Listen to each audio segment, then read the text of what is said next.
রাজপথের উত্তাপে সিদ্ধান্তের টেবিলে সরকার, পে কমিশন ও অবসর সুবিধা নিয়ে চূড়ান্ত বৈঠক যমুনায়। বিস্তারিত ভিডিওতে। দর্শক, নবম পে স্কেলের সর্বশেষ সকল আপডেট পেতে চ্যানেলটিতে লাইক এবং সাবস্ক্রাইব করুন।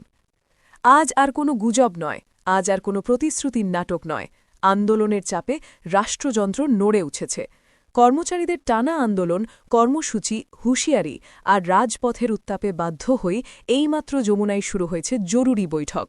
হ্যাঁ, ঠিক এই মুহূর্তে দেশের সবচেয়ে গুরুত্বপূর্ণ সিদ্ধান্তের টেবিলে বসেছেন প্রধান উপদেষ্টা ও সংশ্লিষ্ট পে কমিশনের নীতি নির্ধারকরা। মাসের পর মাস যে দাবি উপেক্ষিত ছিল, যে ন্যায্য অধিকারকে বলা হচ্ছিল সময় লাগবে, আজ সেই দাবিই পরিণত হয়েছে জরুরি রাষ্ট্রীয় আলোচনায়। কর্মচারীদের স্পষ্ট বার্তা, এবার আর পেছনে ফেরা নয়। সূত্র বলছে, এই বৈঠক আর সাধারণ বৈঠক নয়। প্রধান উপদেষ্টা সরাসরি নির্দেশ দিয়েছেন, পে স্কেল গ্যাজেট প্রকাশের ডেডলাইন চূড়ান্ত করতে হবে আজই। কোনো অস্পষ্টতা নয়, কোনো ধোঁয়াশা নয়। ফেব্রুয়ারি না মার্চ, ঠিক কবে গ্যাজেট হবে সেটি এখন আর গোপন রাখার সুযোগ নেই। কারণ রাজপথে অপেক্ষা করছে লাখো কর্মচারীর চোখ, যারা আজ আর আশ্বাসে বিশ্বাস করে না। তারা চায় লিখিত ঘোষণা, তারা চায় সরকারি গ্যাজেট। যমুনার এই বৈঠকেই ঠিক হচ্ছে, সরকার কি কর্মচারীদের পাশে দাঁড়াবে নাকি আবারও সময়ক্ষেপণের রাজনীতি করবে। সবচেয়ে বিস্ফোরক তথ্য আসছে অবসর সুবিধা ও পেনশন কাঠামো নিয়ে। পে কমিশনের টেবিলে এখন শুধু চলতি চাকরিজীবীরা নয়, আলোচনায় আছেন অবসরপ্রাপ্ত হাজারো মানুষ, যারা জীবনের সেরা সময় রাষ্ট্রকে দিয়েও শেষ বয়সে অবহেলিত।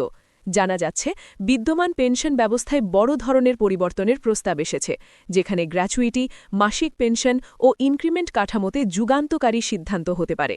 এই প্রথম পে কমিশনের আলোচনায় অবসরপ্রাপ্তদের দাবি এত গুরুত্ব পাচ্ছে, এটাও আন্দোলনেরই ফল। কর্মচারী নেতারা স্পষ্ট করে জানিয়েছেন, গ্যাজেট প্রকাশের সুনির্দিষ্ট তারিখ ঘোষণা না হলে কর্মসূচি আরও কঠোর হবে। প্রশাসন অচল করে দেওয়ার মতো কর্মসূচিও আলোচনায় আছে। ফলে সরকারের সামনে আর কোনো সেফ জোন নেই।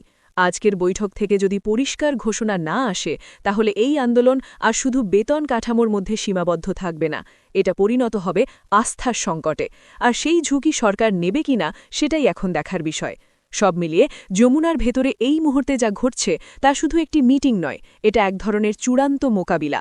আন্দোলন বনাম সিদ্ধান্তহীনতা, দাবি বনাম টালাবাহানা। কর্মচারীরা আজ ঐক্যবদ্ধ, আবেগী ও দৃঢ় প্রতিজ্ঞ। আর সরকার জানে, আজকের এই বৈঠকের সিদ্ধান্তই নির্ধারণ করবে আগামী দিনের রাজপথ শান্ত থাকবে নাকি আরও উত্তাল হবে। এখন শুধু সময়ের অপেক্ষা, যমুনা থেকে বেরিয়ে আসে কিনা সেই ঘোষণা, যার জন্য অপেক্ষা করছে পুরো দেশ। এখন সবচেয়ে বড় প্রশ্ন একটাই, আজকের এই বৈঠক কি শুধু পরিস্থিতি সামলানোর কৌশল নাকি সত্যিই সিদ্ধান্তের রাত? কারণ যমুনার ভেতরে আলোচনা যত দীর্ঘ হচ্ছে, বাইরে তত বাড়ছে চাপ আর আশা। মাঠ পর্যায় থেকে ইতোমধ্যে বার্তা এসেছে, কর্মচারীরা প্রস্তুত আছে যে কোনো ঘোষণার পরবর্তী পদক্ষেপ নিতে। যদি গ্যাজেটের ডেডলাইন নিয়ে আবারও ঘোরাঘুরি করা হয়, যদি অবসর সুবিধার বিষয়ে অস্পষ্ট ভাষা ব্যবহার করা হয়, তাহলে এই আন্দোলন আর নিয়ন্ত্রণে থাকবে না। তখন সেটা রূপ নেবে সর্বাত্মক কর্মসূচিতে, যা প্রশাসনের প্রতিটি স্তরকে নাড়িয়ে দেবে। বিশ্লেষকরা বলছেন, সরকার আজ এক ধরনের পয়েন্ট অফ নো রিটার্নে দাঁড়িয়ে। কারণ বেতন কাঠামো আর পেনশন শুধু অর্থনৈতিক ইস্যু নয়, এটা সম্মানের প্রশ্ন। যারা জীবনের ৩০-৪০ বছর রাষ্ট্রকে দিয়েছে, তারা আর ভিক্ষা চায় না, তারা চায় ন্যায্য হিসাব। আর সেই হিসাব আজ এই বৈঠকেই দিতে হবে। পে কমিশনের সুপারিশ কবে আলোর মুখ দেখবে, গ্যাজেট কোন তারিখে প্রকাশ হবে, অবসরপ্রাপ্তদের জন্য নতুন সুবিধা ঠিক কতটা কার্যকর হবে, এই ৩টি প্রশ্নের উত্তর ছাড়া আজ যমুনা থেকে কেউ বেরোতে পারবে না।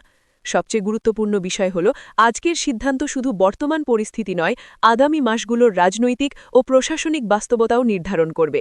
একটি স্পষ্ট ঘোষণা আন্দোলন থামাতে পারে, আস্থা ফিরিয়ে আনতে পারে।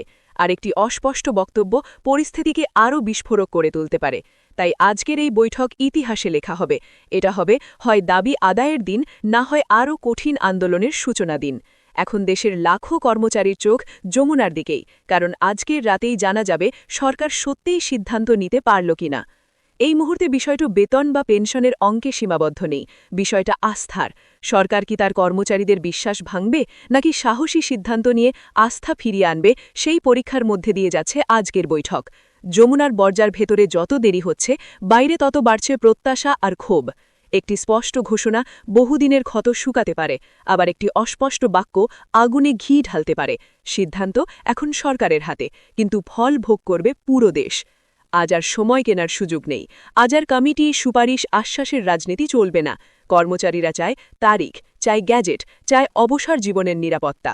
যদি আজকের বৈঠক সেই নিশ্চয়তা দিতে ব্যর্থ হয়, তাহলে আগামী কর্মসূচি হবে এমন যা উপেক্ষা করার ক্ষমতা কারও থাকবে না। এই আন্দোলন থামবে কেবল সিদ্ধান্তে, অন্যথায় এটি আরও শক্ত, আরও সংগঠিত রূপ নেবে।